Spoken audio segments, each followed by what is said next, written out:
Monsieur Abel Naki, bonsoir. Merci d'avoir accepté de répondre une fois de plus aux préoccupations des auditeurs de Afrique 2050, cette radio basée ici aux États-Unis à laquelle vous ne faites pas de soucis.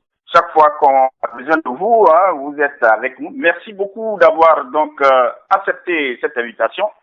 La première des choses que je vais vous demander, Monsieur Naki, d'abord donc une précision, nous tient à cœur. À qui sommes-nous en train de nous adresser ce soir? Abel Naki, membre du directoire de la CNC, comprenant tous les signataires de la charte de ce regroupement, ou alors à Abel Naki, membre d'un sous-groupe qui s'est désolidarisé du groupe initial de la CNC. Bonsoir aux auditeurs, bonsoir à tous les Ivoiriens. Écoutez, vous vous adressez à Abel Naki, vice-président de la CNC en charge de la communication et du numérique. Je n'appartiens à aucun autre groupe qu'à la CNC, dont la charte a été signée le 15 mai 2015 à l'hôtel Belcote à Abidjan. Je suis toujours à la CNC. La preuve, je viens de sortir d'une réunion de la CPC2, donc de la CNC, avec tous les vice-présidents réunis. Donc, je peux vous rassurer que je suis donc bel et bien Abel Naki, vice-président chargé de la communication et du numérique de la CNC. Alors, merci beaucoup, c'est bien d'entendre cela. Cela nous plonge, que vous pouvez déjà le deviner, dans une sorte de confusion, je dirais. Nous avons reçu ici, il y a juste quelques jours, Monsieur Bainok, qui se dit qu'il est désormais le président de la CNC, qui avait écarté Monsieur Bani et que vous feriez partie de son groupe. Voilà, est-ce qu'il y a des précisions à faire à ce niveau? Écoutez, il y a des précisions à faire. Ce qu'il faut savoir, c'est que nous avons, à la suite de plusieurs dysfonctionnements au sein de la CNC, nous avons décidé de faire une conférence de presse pour tirer la sonnette d'alarme, ou alors pour sonner le tocsin, comme on le dit communément. Cette conférence de presse que nous avons faite, c'était pour interpeller les uns les autres membres de la CNC sur le dysfonctionnement auquel la CNC était affrontée. Et donc, nous avons décidé de mettre en place un comité de crise. Et ce comité de crise, nous avons désigné le camarade vice-président Bainok pour en être le président de ce comité de crise au niveau de la CNC. Donc, il ne s'agit pas d'une autre CNC qui serait dirigée par certains noms. C'est un comité de crise qui a été mis sur pied et donc pour ramener la cohésion au sein de la CNC. Voilà, merci pour cette précision. Voilà, elle était vraiment importante. Donc, il s'agissait là juste d'un comité de crise et pas d'une autre branche de la CNC comme on nous l'a fait croire. Dieu merci pour cette précision. Alors, comment les choses vont aujourd'hui au sein de la CNC, donc après cette création de ce comité de crise? Est-ce que les choses sont entrées en ordre? Écoutez, les choses sont entrées dans l'ordre, comme je venais de vous le signifier. Nous sortons d'une réunion de la CNC, donc de la CPC, de la conférence des présidents et des candidats. La réunion a commencé à 15 h, nous avons fini vers 19 h la réunion. Et donc, tous les problèmes ont été posés et nous avons tous, ensemble, trouvé un terrain d'entente. Donc, la CNC repart de plus belle, donc, dans sa mission qu'elle a assignée, de donner de l'espoir aux Ivoiriens, d'apporter le changement en Côte d'Ivoire et d'obtenir les garanties, sinon les acquis d'une élection crédible, transparente, sécurisée et apaisée. Donc, je peux vous rassurer que tous les vice-présidents étaient présents Nous avons en tout cas traité de tous les points saillants qui faisaient l'objet de dysfonctionnement à notre sein, et nous sommes tous tombés d'accord. Donc la crise au sein de la CNC qui nous a suscité de créer ce comité de crise a été réglé. Et donc je vous annonce que dès demain matin à 8h30, nous serons tous, en tout cas une quinzaine de vice-présidents, nous serons tous présents au procès de notre camarade vice-président Samba David qui s'ouvre demain au parquet du plateau. Donc à partir de 9h, nous serons là-bas. Et après ce soutien apporté à notre homologue, nous allons nous rendre à la préfecture du Gouvernement.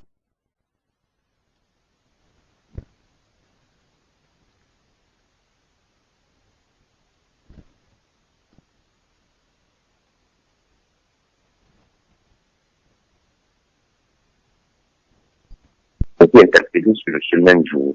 Donc, je peux vous rassurer que la crise, en tout cas, qui a suscité cette conférence de presse, et il fallait le faire, il fallait sortir, il fallait le dire, il fallait secouer, en tout cas, comme on le dit communément, le cocoutier, afin que les uns et les autres puissent prendre des responsabilités. Nous avons dit dans cette conférence de presse qu'il était important que la CNT revienne aux fondamentaux de la charte qui a été signée le 15 mai dernier. Ces fondamentaux se regroupent dans les 10 protocoles de la charte de la CNC. Et dans ces protocoles, le premier protocole qui est la réconciliation, le protocole 7 qui parle de l'article 35, donc de la constitution de notre pays, le protocole 9 qui parle des médias, le protocole 10 qui parle de en tout cas de la CEI. Donc, tous ces protocoles-là, il fallait qu'on y revienne. Parce que nous nous sommes rendus compte à un moment donné que les élections étaient en train de prendre le dessus sur les fondamentaux de la lutte. Donc, il était important pour nous de sonner, de tirer sur la sonnette d'alarme et d'interpeller les uns et les autres. C'est ce que nous avons fait. Effectivement, et bien entendu, les uns et les autres n'ont pas regardé le fond de notre action, se sont plutôt basés sur la forme de l'action. Effectivement, la forme qui prêtait à confusion, la forme à inquiéter plus d'une personne. Mais ce qui est important dans l'action que nous avons menée, c'est le fond. Le fond, c'est quoi? C'est l'espoir que nous avons donné aux Ivoiriens en nous mettant ensemble pour créer cette coalition nationale pour le changement. Ce n'était pas pour aller à des élections dans l'état actuel des choses, avec M. Youssouf Bakayoko, qui disait qu'il n'était pas mis dans notre pays et qui a plongé notre pays dans le chaos depuis maintenant 5 ans. Il s'agissait pour nous de dire à M. Youssouf Bakayoko prendre la décision et de réformer cette CEI afin qu'elle soit réellement indépendante. Il s'agissait pour nous, en signant cette charte, de lutter pour que nous obtenions la libération de tous les prisonniers politiques et aussi obtenir le retour sécurisé de nos camarades qui sont des Ivoiriens qui sont aujourd'hui en exil à cause de ce pouvoir dictatorial de M. Ouattara. C'est de ça qu'il s'agissait. Il s'agissait aussi d'obtenir une liste électorale crédible. Il s'agissait aussi de mettre tout en œuvre afin que nous ayons des élections apaisées. Voici ce qui a motivé notre sortie ce 24 septembre 2015 dans une conférence de presse. Bien, très bien, bien de savoir tout cela. Tout est donc rentré dans l'ordre au sein de cette CNC. Certainement, la confusion était de taille, comme vous l'avez souligné tout à l'heure. C'est pour cela, beaucoup de nos auditeurs, beaucoup d'Ivoiriens n'ont pas compris que vous ayez montré une face des gens qui sont en dissidence et puis on vous est retrouvé, par exemple, à la marche organisée par ceux que vous étiez en train de récriminer. Alors, est-ce que c'était pour vous une façon de dire que la dissension n'était pas aussi grande que le pensent les gens? Non, écoutez, il ne s'agit pas ici de peser la grandeur de la distinction, ou il ne s'agit pas ici de peser la teneur de notre, de ce qui s'est passé. Il s'agit de comprendre le fond, comme je l'ai dit. Effectivement, lorsque on fait la conférence de presse, nous avons dit que la façon dont a été organisée la marche ne nous fiait pas. Parce que, au départ, cette marche a été programmée par les candidats de la CNC. Mais quand on dit les candidats de la CNC, ça veut dire que ces candidats-là viennent d'un groupement qu'on appelle la CNC. Mais figurez-vous que la CNC en elle-même n'a pas été saisie par rapport à cette conférence de presse des candidats qui a été organisée. Mais de plus, les candidats ont lancé un appel pour une marche. Donc ce sont les candidats qui font la marche. La CNC n'était pas concernée par l'organisation de cette marche. Et je m'avais vous dit que tout à l'heure à la réunion, beaucoup de vice-présidents se sont dit ne pas être concernés par cette marche et beaucoup ne sont pas venus. On pouvait compter du doigt les vice-présidents qui étaient présents à cette marche-là. Ça c'est bien. Effectivement, quand nous décrions cette façon de faire, ça ne veut pas dire que nous, que moi personnellement, Ben Naki, que je n'irai pas à cette marche. Je n'ai pas dit ouvertement de ma bouche que je n'irai pas à cette marche. J'ai seulement dit que l'organisation, la préparation de cette marche, nous n'avons pas été associés. Mais quand on marche, on parle de la Côte d'Ivoire.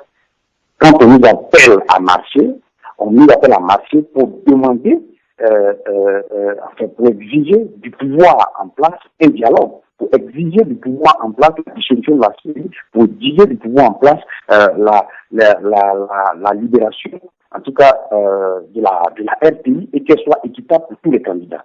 Voilà pourquoi cette marche, moi, Abel Naki, je me suis déplacé pour aller à cette marche. Et je l'assume. Et c'est en toute responsabilité que je l'ai fait. En tant qu'Ivoirien, en tant que fils de ce pays, en tant qu'Abel Naki qui a lutté toujours pour les libertés publiques, qui a lutté pour la démocratie de mon pays, depuis la France, depuis l'Europe, j'ai fait le tour, je peux dire, du monde de la diaspora. Je suis allé même jusqu'en vie aux États-Unis pour organiser des marches. Donc, ce n'est pas une marche organisée en Côte d'Ivoire, là où je suis présent, sur le sol ivoirien, que moi, Abel Naki, je ne vais pas y participer. J'ai décrié la façon dont cette marche a été organisée. Et je l'ai exprimé tout à l'heure à la réunion de la CPCD. Et beaucoup de vice-présidents étaient d'accord avec ce fait. Parce que il faut regarder les choses en face. Et il faut voir qu'effectivement, il y avait un dysfonctionnement au sein de la conférence des présidents et des candidats. Merci, M. Abel Naki. C'est bien de savoir donc que la CNC s'est retrouvée, du moins tous les présidents, tout le directoire s'est retrouvé et que certainement le linge sale a été lavé en famille. On ne va donc pas vous retenir longtemps. Alors, quel est le dernier mot que vous pouvez lancer à l'endroit justement des Ivoiriens qui étaient encore dans la confusion? Qu'est-ce que vous leur dites? Qu'est-ce qu'ils doivent retenir aujourd'hui? Oh, ce que les Ivoiriens doivent retenir, c'est que la lutte pour laquelle nous nous sommes engagés tous, cette lutte-là, elle continue. De deux, ils doivent savoir que lorsqu'un problème est posé, il faut regarder ce problème dans les deux angles. L'angle qui est la forme et l'angle qui est le fond. Il ne faut pas seulement se baser sur la forme pour juger. Il faut aussi regarder le fond. Je constate que beaucoup d'Ivoiriens ne regardent pas souvent le fond, ils regardent la forme. Il a été l'objet de plusieurs critiques, mais qui sont bien. Je respecte ces critiques parce que c'est grâce à ces critiques-là que j'avance. C'est grâce à ces critiques-là que je ne pas fait. C'est grâce justement à ces critiques. Elles peuvent être bonnes, elles peuvent être mauvaises, mais toujours est-il que je suis un homme, je peux me tromper, je suis un humain, je peux faire des erreurs, mais il ne faut pas s'arrêter sur les erreurs de quelqu'un. Quand on critique, c'est pour que cette personne puisse avancer. Donc moi, je prends toujours les critiques du bon côté. Il y en a qui rentrent dans les invectives, il y en a qui insultent, il y en a qui injurient. Mais pour moi, l'important, c'est que les Ivoiriens me suivent. C'est ça qui est la vérité. Et c'est par rapport à ça que je dois être conscient de ma position. Je dois être conscient du rôle que j'occupe. Je dois être conscient de la mission qui m'est confiée.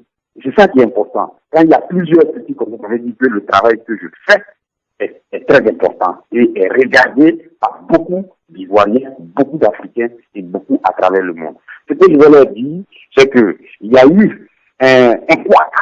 Je dis, c'est vrai, ce couac-là, je l'assume et c'est en toute responsabilité que je me suis soumis à cette conférence de presse. C'est en toute responsabilité que les amis Bayenok, Alipo Martial et d'autres qui n'étaient pas sur la table de sciences mais qui nous soutenaient dans la salle, c'est en toute responsabilité que nous avons organisé cette conférence de presse pour interpeller. Maintenant, dans la forme, effectivement, il y avait une marche et nous faisons la conférence de presse la veille, ça a porté à confusion. Je m'avais leur dit que les choses sont rentrées dans l'ordre. Désormais, la CNC est réunie, tout le directoire de la CNC était réuni ce soir, nous allons laver le linge sale en famille, nous allons reprendre notre bâton de pèlerin. Ce qui est intéressant dans cette liste, c'est que les candidats issus de la CNC sont en train de faire un travail formidable. Ils sont en train avec l'appui, bien sûr, de la CNC, de faire venir dans notre lutte, la lutte de la CNC, les autres candidats, en tout cas les autres candidats qui ont été déclarés et qui sont dans la compétition. Aujourd'hui, ils sont au nombre de 5 sur 9 candidats, parce que je ne compte pas M. Ouattara. Sur 9 candidats, il y a aujourd'hui 5 candidats qui sont ensemble et qui seront épaulés par la CNC pour que nous puissions mener ce combat-là pour obtenir les conditions optimales d'une élection crédible, transparente, sécurisée et apaisée. Donc, que les Ivoiriens, en tout cas, s'ils ont été choqués par notre sortie fracassante, en tout cas, nous leur présentons nos excuses. Mais nous leur disons de ne pas s'attarder sur la forme, mais de regarder le fond. Le fond, c'était d'interpeller les doyens avec lesquels nous siégeons, en tout cas dans le directoire de la CNC. Et je vais vous rappeler que au sein de la CNC, c'est 2 générations qui se regardent et qui travaillent ensemble. Je ne voudrais pas employer le mot qui s'affrontent, parce que nous ne sommes pas dans un affront, mais c'est 2 générations. La génération des anciens et l'autre génération, nous, jeunes leaders, qui avons très vite compris qu'il fallait structurer, en tout cas, nos organisations. Ce sont ces 2 générations qui sont au sein de la CNC. Donc, par moment, il peut arriver que il y ait des chevauchements. Mais tout ça, c'est pour organiser la lutte. Tout ça, c'est pour que la lutte puisse aller de l'avant. Donc, je voudrais rassurer les Ivoiriens de ne pas s'attarder sur la forme de notre action, mais de regarder le fond. Aujourd'hui, nous nous sommes mis d'accord. La CNC repart de plus belle. Des prochaines actions vont arriver. La marche qui a été un succès, nous allons reprendre encore les actions. Le meeting à Yopougon qui a été brimé va être refait. Aussi, la candidature unique au niveau de la CNC va être annoncée dans les prochains jours. Et donc, voilà, les choses sont en train de répartir sur des roulettes et ils sont en train de répartir de plus belle. Alors, merci, M. Abati. Je voulais juste, avant de vous laisser partir, vous avez touché du doigt l'un des problèmes qui préoccupe beaucoup d'Ivoiriens, c'est la grande union de tous les autres candidats avec, au sein de la CNC. Vous êtes certainement en train de faire les démarches. Est-ce qu'on peut avoir une idée de ce que ça représente aujourd'hui? Est-ce qu'il y a une possibilité, selon vous, de rassembler tous les autres candidats au sein peut-être d'un autre groupe qui n'est pas forcément CNC, mais de retrouver quand même tous ces candidats-là au sein d'un regroupement? Écoutez, je peux vous donner la primeur de cette information qui est une bonne nouvelle pour la lutte, c'est que il y a un front qui est en train de se mettre en place. Il y a un front démocratique uni, en tout cas au sein des candidats, au niveau des 9 candidats. Il y avait déjà 3 qui sont issus de la CNC Il y a deux autres qui se sont ajoutés pendant la marche que les candidats ont organisée. Donc le candidat descend, quoi, je crois, je me rappelle pas bien du nom, mais il y a aussi le candidat Nyangbo Kakou et puis un autre candidat. Donc ça fait déjà 5 qui sont d'accord de mener le combat ensemble.